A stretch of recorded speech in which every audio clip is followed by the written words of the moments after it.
तो आज हम बात करेंगे बहुत ही एक इम्पॉर्टेंट टॉपिक पे, और वो इम्पॉर्टेंट टॉपिक है दो किताबें जो कि बहुतों के लाइफ को चेंज कर चुकी है, बट कुछ लोग उस पर बिलीव ही नहीं करते।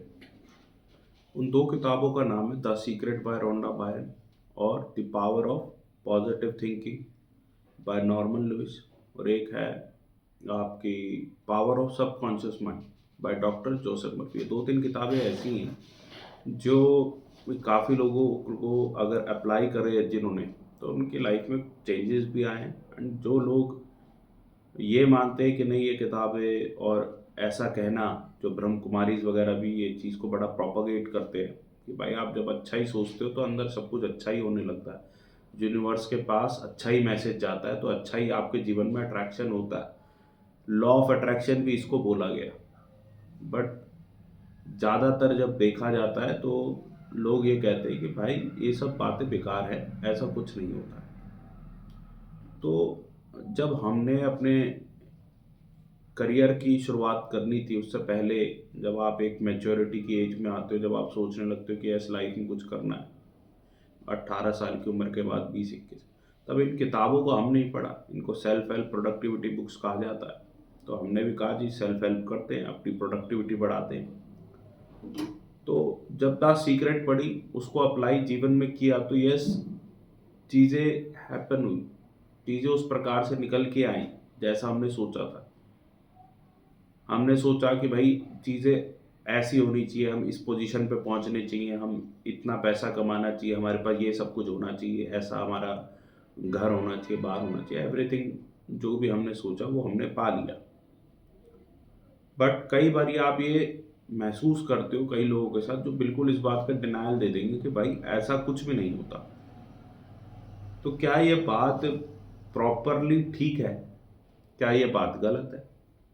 तो इसके अंदर और रिसर्च करी, तो ये पाया भाई जो लोग इसको प्रोपागेट कर रहे हैं, जैसे ब्रह्म कुमारीज कर रहे हैं, और काफ़ी बड़े बड़े मोटिवेशनल स्पीकर है जो इस बात के लिए बड़ा प्रोपागेट करते हैं। एग्जाम्पल सोनू शर्मा का मैं वीडियोस देख रहा था, संदीप महेश्वरी जी का वीडियो देख रहा था, विवेक बिंद्रा जी का वीडियो देख रहा था। तो ये सब लोग बड़ा प्रोपागेट करते हैं कि भाई आप अपने गोल्स को पहले लिखो, और उन गोल्स को आप कहीं लगाओ जहाँ पे आप डेली उन गोल्स को पढ़ सको, एंड इवेंचुअली टाइम ऐसा आता है कि आप उन गोल्स को अचीव कर चुके होते हो। मैं सोनू शर्मा जी का वीडियो देख रहा था, गाड़ी की फोटो लगाते थे, चाहे खरीद पाए ना खरीद पाए। सेंट्रो की फोटो लगाई, सेंट्रो मिल गई। होंडा सिटी की फोटो लगाई, होंडा सिटी मिल गई। देन मर्सिडीज की फोटो लगाई, मर्सिडीज की मिल गई। सो क्या ये बातें गलत हैं? तो आप ये कहोगे कि यस, उनके जीवन में होगा, शायद उनको मिल रहा था, पर आपके जीवन में आपको ये सब चीज़ों की प्राप्ति नहीं हुई। बट आज इसके पीछे एक एस्ट्रोलॉजिकल साइंस है कि भाई उनको क्यों मिली और आपको क्यों नहीं मिली। और क्या इसका मतलब आपको कभी नहीं मिलेगी? आंसर है नहीं, आपको भी मिलेगी। बात यह है कि मैनिफेस्टेशन जो है उसको सही तरीके से किया जाए, सही समय पे किया जाए, सही ट्रिगर पॉइंट्स के साथ किया जाए, और सही दिन पर किया जाए। एवरीडे मैनिफेस्टेशन कभी काम नहीं करेगी। वो एक पर्टिकुलर डे पे की गई मैनिफेस्टेशन, पर्टिकुलर डे पे किए गए positive works, positive thinking, that will certainly help you to achieve your manifestations. उनको रियलिटी में टर्न करने में हेल्प आपकी होगी। और वो कौन से दिन है? तो सबसे पहले आप देखिए, आपकी जो जन्म की तिथि है, वो तिथि क्यों बड़ी इंपॉर्टेंट है? भाई उस तिथि पे सूर्य और चंद्रमा के बीच की एक दूरी रही होगी, जो भी दूरी रही होगी चंद्रमा और सूर्य के बीच की, वो तिथि को आपका जन्म हुआ। तो सेम तिथि जब जब आती है, तो साल में 12 बार तो सेम तिथि आती है ना, तो वो 12 दिन उस साल के बड़े इंपॉर्टेंट हो जाते हैं आपको मैनिफेस्टेशन के लिए। आप उस तिथि पे ही, तिथि का मतलब ये नहीं कि आप 13 तारीख को जन्मे हैं तो 13 तारीख, हर महीने की 13 तारीख आपके लिए इंपॉर्टेंट है। तिथि यानी कि जो हिंदू कैलेंडर के हिसाब से होती है वो अलग अलग होती रहती है। ठीक है जी। तो आप जिस तिथि पे जन्मे हो, चाहे वो शुक्ल पक्ष की है, चाहे वो कृष्ण पक्ष की है, तो आप जो भी तिथि पे जन्मे हो, उस तिथि को आप लो, और उस तिथि पे आप मैनिफेस्टेशन करो। जब आप ऐसा करोगे तो आपको चीज़ें सर्टेनली आपके अकॉर्डेंस में होती हुई नज़र आएंगी। आपको नज़र आएगा कि मैनिफेस्टेशन नाम की कोई पावर होती है, लॉ ऑफ अट्रैक्शन नाम की कोई पावर होती है। ये आपको बिल्कुल तय रूप से नज़र आएगी। और ये मैं ऐसे नहीं रिसर्च के बेसिस पे बोल रहा हूँ, ठीक है। कोई भी चीज़ मैं ऐसे नहीं बता रहा हूँ मैं आपको। तो आप देखो कि आपकी तिथि क्या है। अब हम इस पॉइंट पे क्यों पहुंचे कि भाई तिथि पे ही हमने क्यों ऐसा रिसर्च किया। आपकी ज़िंदगी में कुंडली के अंदर 2 ग्रह और इम्पॉर्टेंट होते हैं आपके लगन के अलावा। देखो कभी किसी का करियर देखना होता है तो मैंने पहले भी ऐसे वीडियो शायद बना भी रखे हैं, नहीं तो क्लास में भी हम बताते हैं आपको। तो 3 कुंडली बनानी होती है। एक तो लगन कुंडली हमारे पास है D1 चार्ट, एक आपको चंद्र कुंडली बनानी है, एक आपको सूर्य की कुंडली बनानी है। सूर्य आपकी आत्मा है, चंद्रमा आपका मन है और लगन आप स्वयं है। तो भाई तीनों को कौन सा कार्य सूट करेगा, वो कॉमन कार्य उठाओ और वो कार्य आदमी से करा, वो बढ़िया उसका जीवन रहता है। क्योंकि आत्मा की संतुष्टि है भाई, आत्मा अपनी संतुष्टि चाहती है, मन अपनी संतुष्टि चाहता है, लगन अपनी संतुष्टि चाहता है, तीनों को मिल जाती है। ठीक है जी। कि इन्हीं तीनों चार्ट से देखो भाई किस काम को करने से धन की प्राप्ति होगी भाई, कॉमन ढूंढ लो भाई, कर लो। तो यानी कि लगन के साथ साथ सूर्य और चंद्रमा दोनों इंपॉर्टेंट। अब सूर्य और चंद्रमा का महत्व तो सबसे ज्यादा किस चीज के अंदर है, सूर्य और चंद्रमा का सबसे ज्यादा महत्व तो आपकी तिथि डिसाइड करने पे। तो क्या हम ये नहीं कह सकते कि जो तिथि आपको मिली है, जिस पे आपका जन्म हुआ, वो तिथि का दिन हमेशा आपके लिए इंपॉर्टेंट है। इसके पीछे और भी डीप साइंस है जो मैं अभी यहाँ डिस्कस नहीं करूंगा, क्योंकि समझ में भी नहीं आएगी, फिर बेकार की वो कमेंट्स आते हैं। तो वो तभी समझाया जाएगा, जो एस्ट्रोलॉजिकल रिसर्च वाले लोग हैं उन्हीं को बताया जाएगा। आप कभी भी लाइव में आके पूछ सकते हैं। सो अल्टीमेटली हमारे को एफर्मेशन जो है वो कहाँ पे मिलेंगी, वो हमको मिलेंगी जब हम अपनी उस पर्टिकुलर तिथि पे वो एफर्मेशन को करेंगे, वो मैनिफेस्टेशन कंप्लीट हो जाएगी आपकी, आप उसको अचीव कर लोगे। एक तो हो गया ये। अब दूसरी चीज कि भाई ऐसे ना भूल जाते हैं, तिथि जिस दिन आएगी उस दिन भूल गए, तो एक कॉन्टिन्यूटी रहती है। तो भी तो यूनिवर्स से हमें चीज़ें मिलती होंगी, बिल्कुल मिलती है। अब वो कब मिलती है, जब आपका पर्टिकुलर हाउस एक्टिवेट होता है ना, वो हाउस के एक्टिवेट होने के बाद अगर आप मैनिफेस्टेशन करते हो तो आपको मिलती है। कैसे? जैसे कि आपके चंद्रमा का जो नक्षत्र है, चंद्रमा का नक्षत्र आपका जिस भी हाउस के अंदर प्लेस्ड है, उस हाउस की एक्टिविटी करनी स्टार्ट करो। आप उस हाउस की एक्टिविटी करने के बाद कोई भी मैनिफेस्टेशन करते हो तो वो आपकी अचीव हो जाएगी।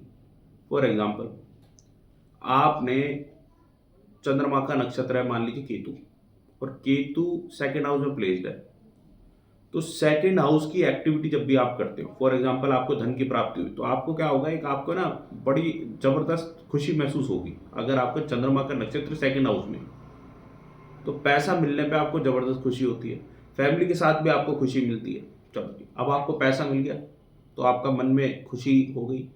तो ये खुशी जो है ना, ये नॉर्मल खुशी नहीं है, ये आपके सबकॉन्शियस माइंड की खुशी है। सेकंड हाउस की एक्टिविटी करने पे आपका सेकंड हाउस बड़ा खुश हुआ, सॉरी आपका चंद्रमा बड़ा खुश हुआ, सबकॉन्शियस माइंड एक्टिवेट हो गया। और जैसे ही सबकॉन्शियस माइंड एक्टिवेट होता है, तो आप उस वक्त अगर मैनिफेस्टेशन करते हो, मान लीजिए पैसा आया, तो आप भगवान से कहो भगवान जी अगली बारी और ज़्यादा देना। तो लिटरल सेंस में आप इस चीज़ को फील करोगे कि चीज़ें उसी तरह से हो रही है जैसे आप सोच रहे हो। और एग्जाम्पल्स क्या है, चंद्रमा का नक्षत्र मान लीजिए वीनस है, वीनस है छठे घर में बैठा। अब आपने जो है ना बहुत सेवा करी लोगों की, या बहुत एक्सरसाइज करके आए हो, उसके बाद आपने मैनिफेस्टेशन कर ली, 1 घंटा 1.5 घंटा एक्सरसाइज करी, उसके बाद मैनिफेस्टेशन कर लो। गुरुद्वारे में गए, सेवा करी है, उसके बाद मैनिफेस्टेशन कर लो, अचीव होगा, कंप्लीट होगी। और एग्जाम्पल्स चाहिए, और एग्जाम्पल्स लो।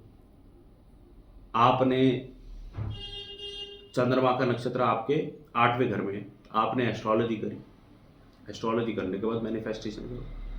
चंद्रमा का नक्षत्र आपका 9वें भाव में, तीर्थ यात्रा करने के बाद।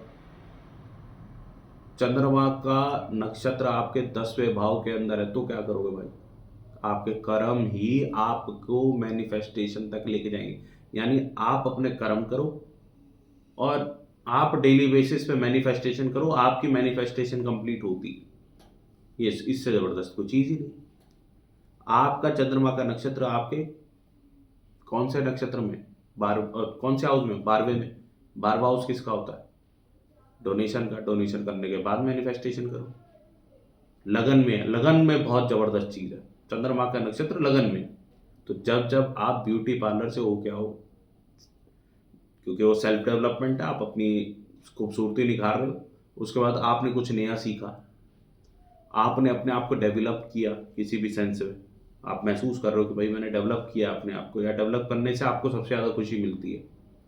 चंद्रमा का नक्षत्र 12वें घर में है, तो डोनेशन करने से बहुत खुशी मिलती है, इन्वेस्टमेंट करने से बहुत खुशी मिलती है।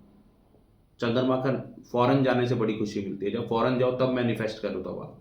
अब चंद्रमा का नक्षत्र अगर लगन में है, तो आपको ये खोजना है कि मैं कौन हूँ, भाई मैं क्या हूँ, मैं कौन हूँ। हु इज़, मतलब वो जो भी आपका नाम है, वो इज़ ABC जो भी है, ठीक है जी, आप कौन हो वो ध्यान। आपके अंदर ईगो नहीं होनी चाहिए। अगर चंद्रमा का नक्षत्र किस में है? आपके लगन में। लगन के अंदर है, अपने आप को कॉन्टिन्यूसली डेवलप करो in any sense. Either education के अंदर डेवलप करो, आइदर कोई स्किल के अंदर डेवलप करो, आइदर किसी भी सेंस में, ब्यूटी में अपना डेवलप करो। मसाज करा के आए तो भैया आप तो ओवरऑल डेवलप हो रहे हो। किसी साधु संत से मिले, उससे 4 बातें सीख ली, डेवलप हो रहे हो, ठीक है ना। बाल कटवा के आए हो, सुंदर हो गए हो, डेवलप हो रहे हो। उसके बाद मैनिफेस्टेशन कर लो, और वो मैनिफेस्टेशन आपकी अचीव होंगी, क्योंकि आपने अपने आप को डेवलप किया, लगन एक्टिवेट हुआ। क्लियर बात? चंद्रमा का स्वामी और नक्षत्र स्वामी कहाँ बैठा हुआ है? चौथे घर में बैठा हुआ है। तो आपको मैनिफेस्टेशन अपने घर में करनी चाहिए। आपको मैनिफेस्टेशन जब आपकी माता की आप सेवा कर लेते हो उसके बाद करनी चाहिए, या माता के पास बैठ के मैनिफेस्टेशन करो, उनके साथ बैठो, आधा घंटा बातें करो, उसके बाद मैनिफेस्टेशन करो। चंद्रमा का नक्षत्र स्वामी तीसरे घर में, तो शॉर्ट ट्रैवल जब आप कर रहे हो तो उस टाइम पे मैनिफेस्टेशन करो। 5वें घर में खेल कूद के आए हो, उसके बाद मैनिफेस्टेशन करो। और कुछ बचा? 11वां बच गया। तो चंद्रमा का जब नक्षत्र स्वामी 11वें घर में बैठा हो, जब आपने अपने फ्रेंड सर्कल के साथ बहुत गप्पे वप्पे मार ली, घंटे 2 घंटे हो गए, मज़ा आ गया। देखो एक चीज़ इंपॉर्टेंट है, चंद्रमा का नक्षत्र स्वामी अगर आपको मैनिफेस्टेशन करा सकता है, तो वही स्वामी आपको पीस ऑफ माइंड भी सबसे ज़्यादा देता है। आप देख लो, आपका चंद्रमा का नक्षत्र स्वामी जिस भी हाउस के अंदर बैठा है, वहाँ आपको सबसे ज़्यादा पीस ऑफ माइंड मिलता है, सबसे ज़्यादा। 11th हाउस में तो फ्रेंड सर्कल में मिलता है। पीस ऑफ माइंड मिलते ही आप मैनिफेस्टेशन करनी शुरू कर दो। क्या वो अचीव हो जाएगी? आंसर है यस। ठीक है जी। तो अगर हम देखें अल्टीमेटली, तो चंद्रमा का नक्षत्र स्वामी भी हमारे को हमारे लॉ ऑफ अट्रैक्शन, हमारी अफर्मेशन, हमारी मैनिफेस्टेशन की ओर लेके जाता है। जो हम सोचते हैं वो हम पाते हैं। We can turn our dreams into reality. ये चंद्रमा के नक्षत्र के स्वामी की पावर है, उसकी प्लेसमेंट की पावर है। इस प्लेसमेंट को देखना का है, इसको भाग चलित में देखना है, ठीक है ना। भाव चलित जो KP एस्ट्रोलॉजी में हम पढ़ते हैं। तो आज मैंने आपको 2 सूत्र बताए। इसके बाद पॉजिटिव थिंकिंग से कैसे बीमारियां खत्म करनी है, इसके बाद पॉजिटिव थिंकिंग से कैसे आपको अपने लाइफ में चेंजेस लाने हैं, वो अब आपके हाथ में है। वो आपकी मेहनत है, वो आपकी शिद्दत है। और एक बात तय रूप से आप समझ लेना, जो किताबें लिखी गई हैं उन्होंने ऐसे नहीं लिख दी, ऐसे बेस्ट सेलिंग किताब नहीं बन गई। चाहे फॉरेन ऑथर्स ने लिखी चाहे नहीं लिखी, डजंट मैटर। हमारे ऑथर्स, हमारे सदगुरु क्या ये चीज़ें नहीं बताते? बताते हैं। बट साथ ही साथ वो क्या कहते हैं? कर्म भी करो। भाई देखो, जो आपने सोचा है, जो आपने अचीव करना, उसकी डायरेक्शन में कर्म भी करो। आप कर्म नहीं कर रहे हो तो कोई बेनिफिट नहीं है। बात समझ गया? तो जिस डायरेक्शन के अंदर आप कर्म करोगे, और जो आपने सोचा है कि भाई हमें बड़ा बनना है, स्टेप बाय स्टेप आप कर्म करते चलोगे, तो आपके अचीवमेंट होते जाएंगे। जो स्ट्रगल्स, जो हर्डल्स हैं, वो आपकी पॉजिटिव थिंकिंग से हमेशा दूर होती रहेंगी। तो ये है overall concept of power of positive thinking, law of attraction, secret. यही है यूनिवर्स का सीक्रेट। यूनिवर्स से कैसे पॉजिटिविटी लेनी, यूनिवर्स से कैसे सब कुछ पा लेना है। जो आपको चाहिए सब देगा भगवान, बस मांगने का एक दिन होता है। चलो एक और कॉन्सेप्ट बता ही देता हूँ। आपके चार्ट के अंदर D1 चार्ट की बात कर रहा हूँ यहाँ पे, वीनस जिस भी घर में प्लेस्ड है, जिस भी घर के अंदर प्लेस्ड है, उस घर की चीज़ें आपको मांगने से मिल जाएंगी। उन चीज़ों को मांग लो, वो पक्का मिल जाएगी, ईजिली मिलेंगी। ठीक है जी। तो ये कुछ हमारे पास पॉइंट्स थे जो कि मैं चाह रहा था कि जो मेरी लाइफ का एक कंक्लूजन है कि भाई अगर मैंने अपनी लाइफ में कोई भी पॉजिटिव चेंज किया है तो वो किस बेसिस पे किया है। तो वो बेसिस मैंने आपसे डिस्कस किए, जो भी हमारे एक्सपीरियंसेस थे वो भी डिस्कस किए, एंड उसमें और इम्प्रूवमेंट और जिस कहते हैं ना 100% एक्यूरेसी कैसे लाएं कि भाई देखो लॉ ऑफ अट्रैक्शन यूज़ किया है तो हो लाइफ में आपके कुछ, तो वो भी आप कैसे कर सकते हो, वो इन सब टेक्निक्स को यूज़ करके कर सकते हो। एंड कोई भी अगर क्वेरी रहती है तो आप पर्सनली हमसे कंसल्ट भी कर सकते हो, नंबर्स आपके पास होते ही हैं और नहीं तो डिस्क्रिप्शन बॉक्स में मिल जाते हैं। ठीक है जी, फिर मिलेंगे आपसे, तब तक के लिए अलविदा।